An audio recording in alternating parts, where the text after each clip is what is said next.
മഴക്കാലമായതോടെ പത്തനംതിട്ടക്കാരുടെ മൂന്നാറായി മാറിയിരിക്കുകയാണ് ലാഹ. തിരക്കൊഴിഞ്ഞ ശബരിമല പാതയിലെ ലാഹയിലേക്കാണ് അടുത്ത യാത്ര.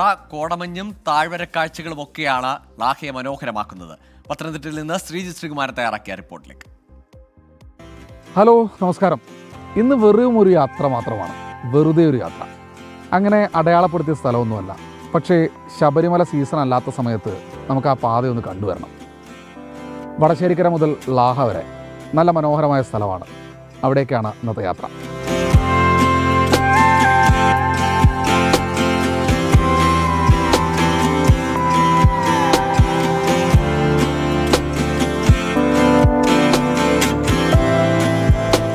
ലാഹ എന്ന പേര് തൻ്റെ പേരിനൊപ്പം ചേർത്ത് അടയാളപ്പെടുത്തിയത് ചെങ്ങറ സമരനായകൻ ലാഹ ഗോപാലനായിരുന്നു. അതിനപ്പുറം ശബരിമല തീർത്ഥാടകർക്ക് സുപരിചിതമാണ് ലാഹ. ഹാരിസന്റെ തോട്ടങ്ങളിൽ തൊഴിലാളികൾ ചോരയൊഴുക്കി വിളകൾ വളർത്തിയ നാട്. ആദിമ മനുഷ്യർ മാത്രം നടന്നെടുത്ത് തൊഴിലാളികളായി എത്തി പിന്നീട് ഇവിടെ വേരുറപ്പിച്ചവർ ധാരാളം.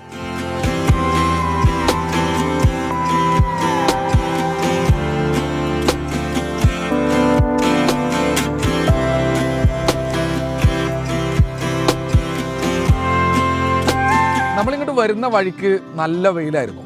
പക്ഷേ വടശ്ശേരിക്കര കടന്ന് പെരുന്നാടൊക്കെ കടന്ന് ലാഹയിലെത്തുമ്പോൾ ഇവിടുത്തെ ക്ലൈമറ്റ് മഴയാണ്. നല്ല കോടമഞ്ഞൊക്കെ ആയിട്ട് വളരെ സുന്ദരിയായിരിക്കുകയാണ്. കാട്ടിലേക്കൊന്നും കയറരുത്, പക്ഷേ ഈ റോഡിലൂടെ തന്നെ പോകണം. അതിൻ്റെ മനോഹാരിത അതൊന്ന് വേറെ തന്നെയാണ്.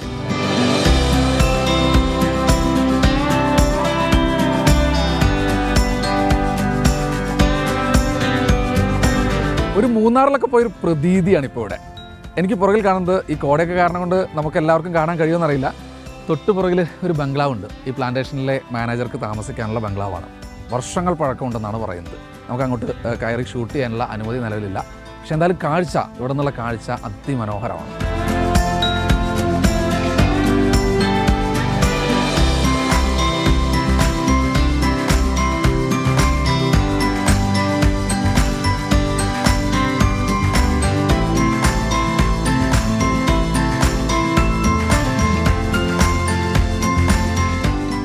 ചേട്ടൻ കേട്ടോ,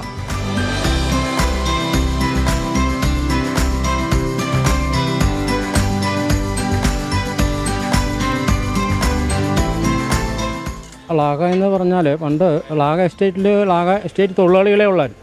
ഇപ്പോഴും ലാഹ എസ്റ്റേറ്റിൽ തൊഴിലാളികളാണ്. പിന്നെ ഈ ആദിവാസികൾ കുറച്ച് ആളുകളുണ്ട്. തൊഴിൽ സംബന്ധമായുള്ള ആളുകൾക്ക് ഒരു പുരോഗതിയൊന്നുമില്ല. ഈ തോട്ടം മേഖല ആയതുകൊണ്ട് തൊഴിലാളിക്ക് ഒരു പുരോഗതിയൊന്നുമില്ല. പക്ഷെ അന്ന് ബ്രിട്ടീഷുകാരനുള്ളപ്പം കൊടുത്തിരുന്ന ആനുകൂല്യങ്ങളുടെ ഒരു നല്ലൊരു ഭാഗം ഇപ്പോൾ തരുന്നില്ല. അത് വേറൊരു പ്രശ്നം. എറണാകുളത്തു നിന്നും തിരുവനന്തപുരത്തു നിന്നും പുറത്തുനിന്ന് ആളുകൾ ഈ പ്രകൃതി ഭംഗി ആസ്വദിക്കാൻ വേണ്ടിയിട്ട് ഒരുപാട് ആളുകൾ വരുന്നുണ്ട്. ഞാൻ തന്നെ ഇവർക്ക് വേണ്ടിയിട്ടാണ് ഈ കടിയൊക്കെ ഉണ്ടാക്കുന്നത്. പലഹാരം തന്നെ ഈ ചായയും കാപ്പിയും ഇത് തന്നെ ഈ വരുന്നു പോകുന്ന, അല്ലാതെ ഇവിടെയുള്ള എസ്റ്റേറ്റ് കിടക്കുന്നവർ കുറച്ച് ആളുകൾ മാത്രം ഇങ്ങോട്ട് വരും. അപ്പോൾ ഇതുപോലെ വീഡിയോ എടുക്കുന്നവരും ഈ വാട്സപ്പിനകത്ത് കണ്ടിട്ടും ഈ വീഡിയോ എടുത്ത് പോയിട്ട് അങ്ങനെ കണ്ടുവരുന്നവർ ഒരുപാട് പേരുണ്ട്. കാരണം വീട്ടിൽ ഇരുന്ന് പോരടിച്ചിട്ട് അന്ന് ഇത് എടുത്ത് നോക്കും, നമുക്ക് ഇവിടോട്ടൊന്ന് പോക്കളയാം, ഈ ഏരിയ ഒന്ന് കണ്ടു കളയാം എന്ന് വിചാരിച്ച് വരുന്ന ആളുകൾ ഒരുപാടുണ്ട്. അങ്ങനെയുള്ള കച്ചവടമാണ് ഇവിടെ തീർത്തും പോയിക്കൊണ്ടിരിക്കുന്നത്.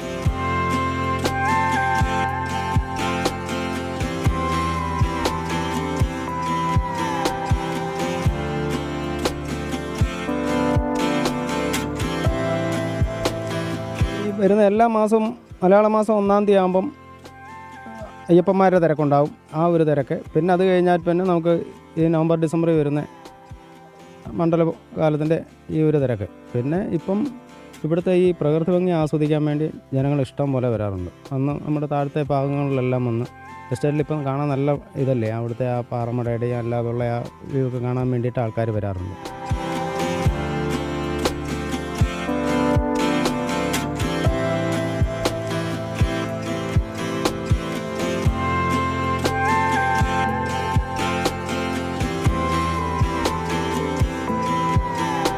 നേരത്തെ ഈ ഗവിയിലോട്ട് പോകുന്നൊരു പ്രധാന വഴിയായിരുന്നു. പിന്നെ കാലക്രമേണ എന്തോ ഒരു പ്രശ്നങ്ങൾ കൊണ്ട് അതിലോട്ട് റൂട്ട് കട്ട് ചെയ്തു. പിന്നെ ഇത് സ്ഥിരമായിട്ട് ഇപ്പം മണ്ഡലകാലത്ത് അനുവദിച്ചിട്ടാണ് ഈ സ്ഥലങ്ങൾ ഇത്രയും ഫേമസ് ആവുന്നതും. പക്ഷേ അത് കഴിഞ്ഞ ശേഷം ഒരുപാട് മാലിന്യങ്ങളും ഇതിൽ സഞ്ചരിക്കുന്നവരായാലും ഇവിടെ ഉള്ളവരായാലും മാലിന്യങ്ങളിട്ട് വൃത്തികേടാക്കുന്നുണ്ട്. പിന്നെ സീസൺ തുടങ്ങുന്ന സമയം അനുസരിച്ച് ദേവസ്വം ബോർഡും അതുപോലെ പഞ്ചായത്ത് ആൾക്കാരും ഹരിത കർമ്മസേന ആൾക്കാരും വന്ന് ക്ലീൻ ചെയ്ത് ഈ ഒരു പ്രകൃതി ഇങ്ങനെ നിലനിർത്തുകയാണ്. അപ്പോൾ നമ്മൾ ചെയ്യേണ്ടതെന്ന് വെച്ചാൽ ഇവിടെ വരിക, ഇതിൻ്റെ ഒരു ഭംഗി ആസ്വദിച്ച് പോവുക, മാക്സിമം നമ്മളിത് ഒരു മാലിന്യം ആക്കാതിരിക്കാതെ ശ്രമിക്കുക.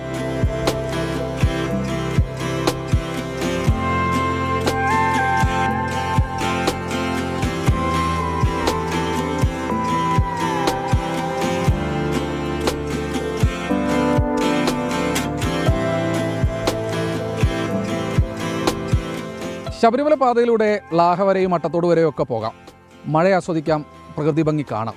പക്ഷേ ഈ പ്രകൃതിയെ നശിപ്പിക്കരുത് എന്ന് മാത്രമാണ് അവസാനമായി പറയാനുള്ളത്.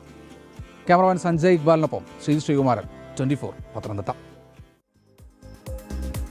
ശബരിമല തീർത്ഥാടകർക്കൊക്കെ ചിരപരിതമായ ഒരു വഴിയാണ് ആ യാത്ര. ലാഹയൊക്കെ എല്ലാവർക്കും അറിയാവുന്നതാണ്. പക്ഷേ ഇപ്പോഴത്തെ അവിടുത്തെ കാഴ്ച എന്ന് പറയുന്നത് റബ്ബർ മരങ്ങളൊക്കെ മുറിച്ച് മൊട്ടക്കുന്നുകളായിരുന്നു. പിന്നെ പൈനാപ്പിൾ കൃഷി ചെയ്തതോടുകൂടി ഭംഗിയുള്ള ഒരു സ്ഥലമായി മാറിയിട്ടുണ്ട്. കാഴ്ചയ്ക്ക് വളരെ സൗന്ദര്യമുള്ളൊരിടമാണ്.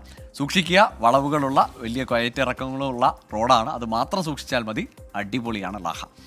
ലോകത്തെവിടെയായാലും ഏത് സമയത്തും 24 വാർത്തകളും ഓഗ്മെന്റഡ് റിയാലിറ്റി പാക്കേജുകളും എക്സ്പ്ലെയിനറുകളും വിശദമായി കാണാൻ ഞങ്ങളുടെ യൂട്യൂബ് ചാനൽ നിങ്ങൾക്ക് സബ്സ്ക്രൈബ് ചെയ്യാം.